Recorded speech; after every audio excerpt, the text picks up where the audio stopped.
What's up, y'all? So my sub 2 deal closed last week. I know I haven't updated you guys or really been on here all last week, and my apologies about that. But my sub 2 deal closed. I have another deal that's kind of funky. This guy was in foreclosure. Call him up. He owns over $4 million in properties, and this was the property that got away from him because it was in the middle of a rehab, and he was in the middle of 2 different lawsuits and just completely forgot about it. He's $55,000 behind. He's selling a plot of land right now for $1.8 million in Clarksville, Tennessee. And he really doesn't want to sell it. He just wants somebody to loan him $55,000 to catch the loan back up and then pay them out once his $1.8 million property closes. So I heard that. I'm like, let me try to buy his house sub 2. So he's like, yeah, I'll sell it sub 2, but I want to buy it back sub 2 because there's like a 3.1 interest rate, a really good interest rate. He doesn't want to let go of that interest rate. So he wants us to buy it sub 2 and then take it back sub 2. I'm like, I don't know how that sounds. Let me run it by, somebody who I had in mind to buy it. So I run it by them. They're like, yeah, I'd love to buy it sub 2, but I don't want to sell it back sub 2. I'll sell it back to them conventional, but not sub 2 back. So I was like, this deal this might not be a good one for us. So right before I let him know, like, hey, this isn't gonna work, I was like, man, I know this one guy, because my friend Evan, he's my friend now. We went and ate. We had a meeting set up for last Friday. So last Wednesday, I'm like, oh man, Evan's been reaching out to me wanting a deal. Let me just run this by him before I terminate. Why not? And he was like, yeah, I'll definitely take a look at it. Do you mind if I go out there to the buyer and speak to him? I'm like, sure. Because me and Evan, I trust Evan. And I guess trust didn't got me burnt once, but I feel like trust in this game will take you a long way with the right people. And he's the right person. So I was like, yeah, man. So I put him and the seller together. He went out there, had a conversation with him. And then he actually called me yesterday and was like, hey, I talked to the seller and I talked to my lawyer. I think this is something that we can do. So I'll keep you updated as far as how we're gonna end up structuring it. But he's going to basically fund to reinstate the loan and then take money back once that $1.8 million closes. He asked me how much I wanted, and I'm trying to build a good relationship. I'm like, man, just $5,000. I don't want anything crazy. Just $5,000, put you 2 together, smooth service, and me and you will work. Me and him will do many deals in the future. So I'm excited about that. Those are the 2 things that sub 2 deal closed, and then this deal. I also have another deal with Javon. I need to call him right now, actually. And me and him, I think I touched on it a little bit, how I'm helping him through the reinstatement process. And if he gets accepted, woo. If he doesn't, then I'll buy his house from him. And I also have somebody in place who wants to buy that house and is willing to rent it back from him.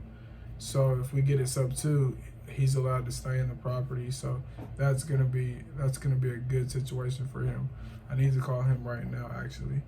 But those are the kind of things that I got going on. Again, I'm sorry about not recording, not posting, but though that's where I'm at right now.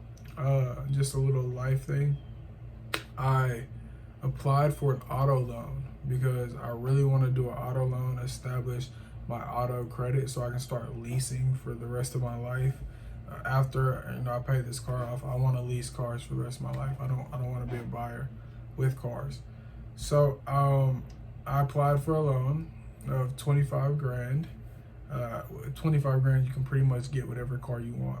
I've been watching a lot of videos about how to basically buy a vehicle in your business and then use that vehicle to write off pretty much everything about that vehicle in your taxes. So I've learned a lot about that, and once I get the car, I will tell you guys kind of the things that I picked up and the things that I'll be doing. So again, I'm excited about that, and that's really been my focus. Like last week, I was cat sitting for my friend, so I didn't bring everything with me, unfortunately. So that's why I wasn't posting. But also too, guys, oh man, so I never told you guys about the deal in Texas. So I was planning to move to Texas either late this month or early next month to take over a tow truck business and put in systems to help that operate and scale. That was my plan. My partner Ashley found the deal, and me and her were gonna go 50-50 in the deal and go down there. I would just put in a few systems just to have this tow truck company operating solely without me or her. And the day before yesterday, at night, I get on the phone with Ashley. I'm like, hey, we need to get down there. We need to sign the paperwork. We need to go. So she's like, okay, just start looking at flights. So I find really good flights, and I call Ashley. I'm like, hey, Ashley, text the seller and make sure, verify us coming down there. And she's like, okay, I will. Well, I didn't hear from Ashley for the rest of the night. So the next morning, me and Ashley get on the phone, and the seller completely backed out. Now, the seller already has a purchase and sale agreement for the property and the business, signed, sealed, delivered. So the fact that she just said, oh, I don't want to do it anymore, you can't do that.